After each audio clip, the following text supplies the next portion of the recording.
Owning a business is like having a toxic relationship with somebody. It absorbs all of your time and energy. You cannot get away from it. It's awful.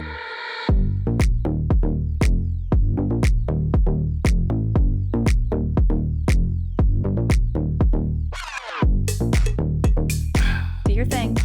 I don't have a thing today. You do. You have a thing. Do your thing. I'm Josh Carrell. This is Tammy Carrell.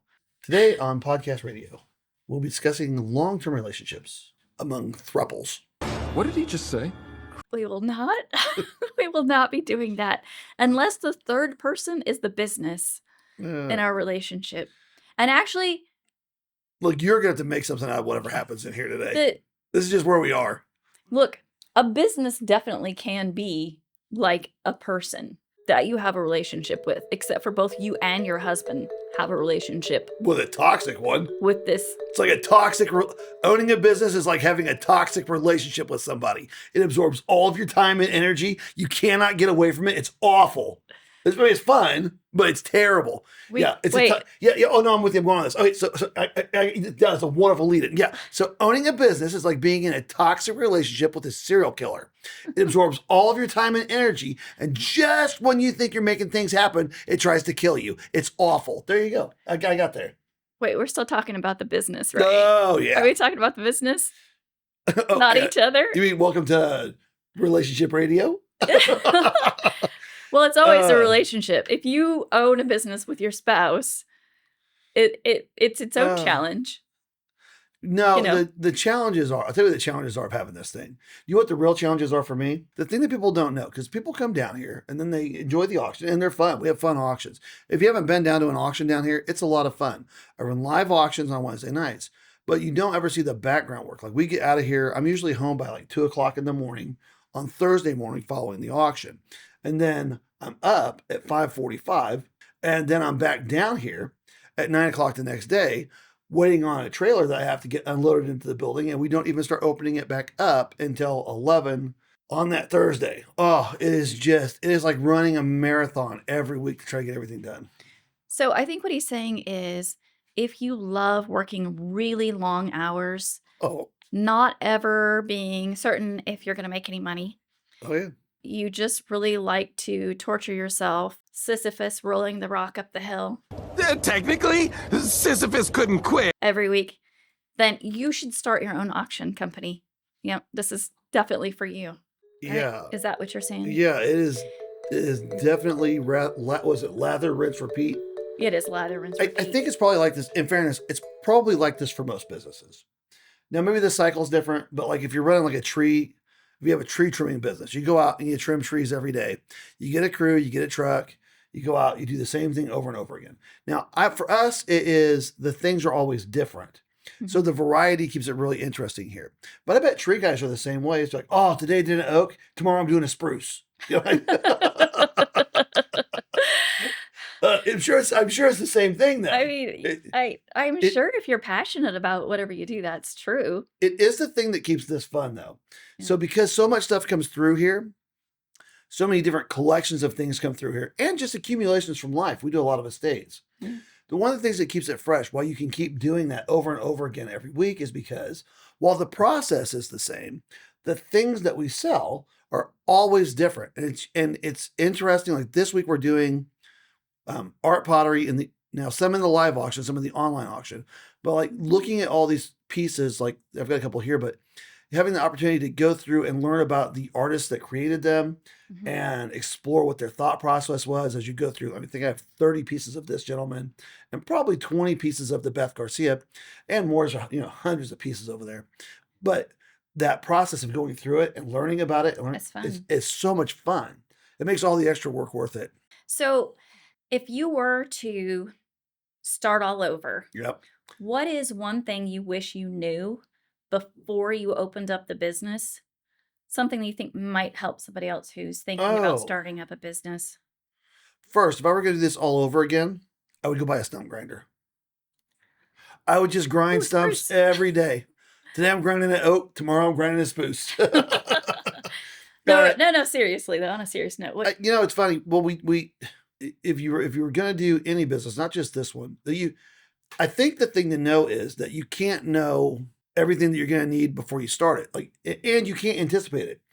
Now, some things you can anticipate, but most of the things that are involved in this come up along the way. I think the most important thing that you can do is be flexible because it is going to change. You know, we first opened this place up years ago. It operates nothing like it did in the beginning. Right. We're still an auction house, but when we first started, it was online auctions only. Well, it was more than that. It was online auctions. It was how do we process payments? We're doing the shipping. What building we're going to use? Oh, that's true. We were doing our own shipping. Yeah, well, Don't do that. We have 4 buildings. Hire and so that out. At that point, we only had the 1 building, and then you had to be flexible in that space. And I told Tam, I told you along the way, I was like, whatever we're doing now, and I said this lots of times over the first few years, whatever we're doing now, in 6 months, we're going to look back and go, I can't believe we did it that way. And we're going to be doing something completely different along the way. Well, and I think that's true for sustaining a business because if you're not adapting and changing and growing and using new technology and thinking through everything that went wrong and thinking about what you could do better, you are not growing. You're going to plateau. It's be a stagnant business. I know you might think, "Oh, I've got a formula that works. I'm just going to lock in on this formula and stay the course." Don't do that. Well, you will not have growth. Yeah, and eventually you will have decline if you don't learn to change. But there's never a point where you're done. Like that's the thing that surprised me about it. And now we've had this now for years, but one of the things that surprises me about it that I didn't think about when we started it was there's never a point where you're done. Okay, this is how we do it. Because if you're not thinking about how can we do it better all the time, someone else is.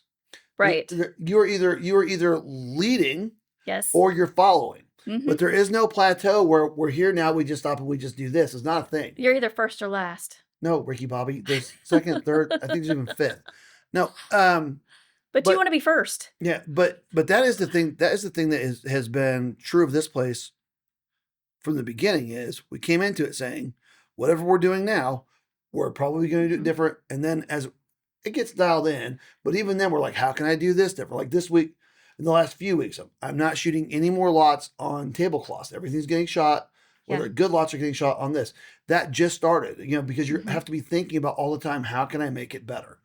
Yeah, and I think especially if you own a business with your spouse, this becomes your everyday conversation when you go home. The business doesn't stay here. The business comes home with you. And when you're at home sitting there watching TV at night and an idea pops into your head, then you start throwing ideas off each other. Oh, well, what do you think about this? Well, we could do that, but I like this. And it is constantly the topic of conversation. Try going on a date. Well, we do go on dates, but it's still the topic of conversation. Inevitably, it always comes back to this. But I think it's that ability to have another person to bounce ideas off of about growth, about change, about what we do different. Provided the other person doesn't have an opinion. So about the opinion. There we go. So there's pros of being married to your some business. Of the cons. What's the cons, Tammy? Business spouse. And there are cons. And the cons are the same thing we discussed last time, is that what if you both think your idea is the right way to do it? And inevitably somebody is going to have their feelings hurt because they're going to feel not heard. Yeah. Well, I have an opinion. Well, I have an opinion. Well, I have an opinion. And on the one hand, those opinions help to build and to drive you. But on the other hand, if you don't have a really solid foundation as a marriage, it can make you feel less unheard, dismissed. So just always keep those communication open so that it is the hardest. It's not the hardest part. It's one of the things that is a struggle is because we do so much here. It's that balance between it's definitely a give and take. Like you have to be able to say, I think we should be done like this. And here's somebody to say, no, we're going to do it like this. Well, you're married. So there's not somewhere in the middle. You have to find some kind of compromise that makes that work. Like that is how the solutions end up here. I got an idea. I have an idea. Well, how can we do this and that together? And then somewhere in the middle, I think one of the things is, I'll tell you what part of it is. Our differences in opinions are not weaknesses. Yeah. They're strengths. we don't see things the same way. And that's good. If you didn't have that and you just had somebody who just went along with everything all the time, me and you both, Uh-huh. you would not have that other voice in there to say, wait, did you think about this? Or Uh-huh. I want this in the front, not that. Well, why? Because I have the older people that are going to want to buy this first. Or I have toy guys are going to be very ambitious on this stuff. I want to make sure this is there and there. And those opinions that we're different on are what makes the play stronger. It's why it's grown the way it has. Well, and I think the same principles apply to a marriage, right? Like you want to seek out someone who has strengths where you are weak, and Yeah. vice versa. It makes for a good marriage. And again, using the analogy of the business spouse, it's the same thing with a business. Well- You need someone who, one of you has to have strength in financial skills. One of you has to have strength in marketing. One of you has to be good with people. Well, You but know, like you, and if neither of you have those skills, consider something else. and You know? having that, but one of the things that makes it so good is that if I had to do this by myself, this isn't what it would be. And if you had to do this by yourself, this isn't what it would be. Mhm. If you were doing this by yourself, it would be, because we would have never focused. I wanted to run on live auctions. It would have been all online auctions. And not that it wouldn't have been great. It just wouldn't be this. Yeah. And if I'd have had no one to do this with me, I would have been running live auctions out of a barn with a sawdust floor and no technology. Right. Because I just want to say 5 out of 10, you know. But that ability to work through those ideas together is what allowed it to be what it is now, which is technology driven, Yeah. crowd motivated, and online is needed. And that's a pretty good combination. It's a pretty good way to sell thousands and thousands of lots a month. Yeah, I think it's an interesting, I don't want to say dichotomy, maybe juxtaposition, that we have a very old-fashioned live auction, which have been around forever. Yep. And we do them, old-fashioned. We clerk on paper tickets, and we have an auctioneer, we have the ringman. Yeah. This is the way it's been done for centuries. But somehow we've been able to marry that with technology. Okay, we're going to live stream this. We have multiple camera angles. We have a roaming camera. We have a document camera.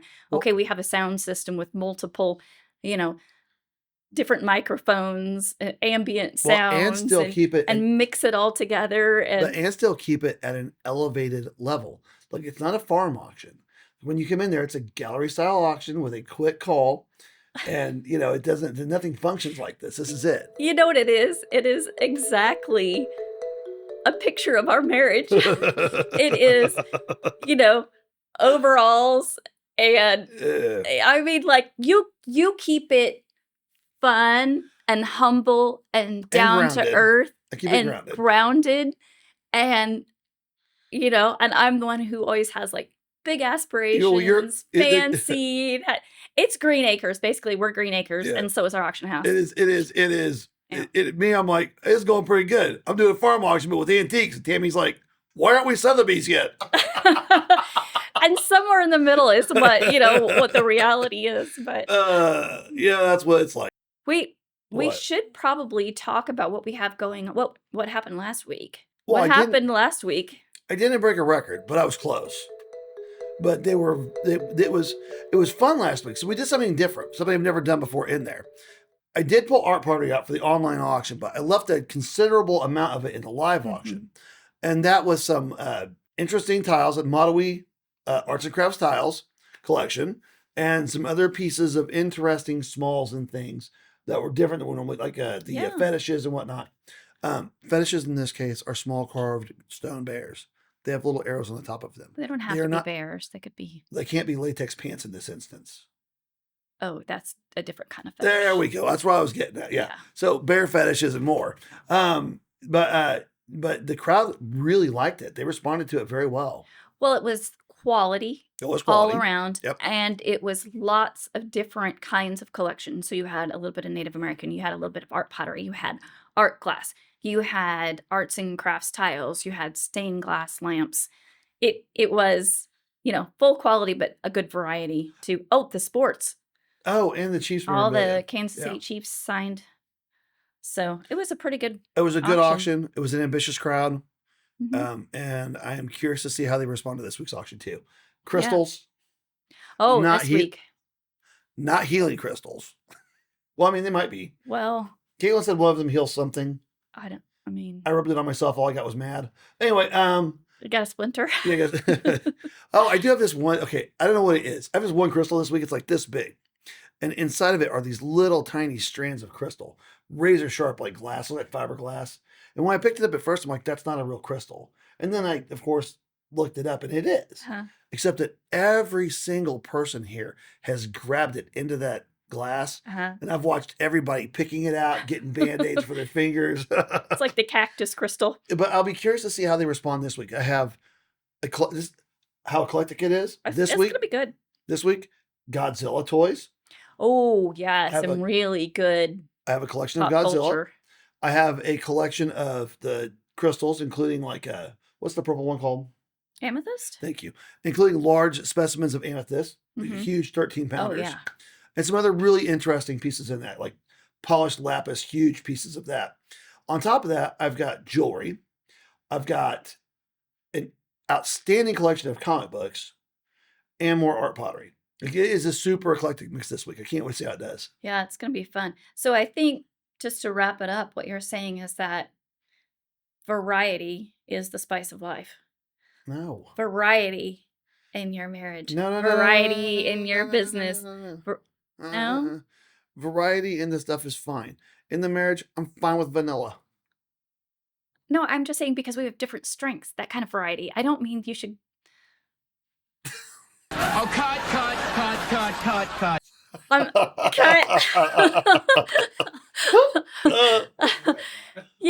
Yeah. So, yeah, I'm not saying you should go seek out some chocolate. What I'm saying is, Oh. having a variety of different strengths Yeah. in your marriage, Uh-huh. in your business, in Yeah. your auction, in things that you do Uh-huh. is I'm more of an Italian ice guy. the key. Let's go back to work. Okay. All right. Thanks for watching us this week. Hey, if you like this content, click the like and subscribe button. It helps us a lot, and we'll see you next week.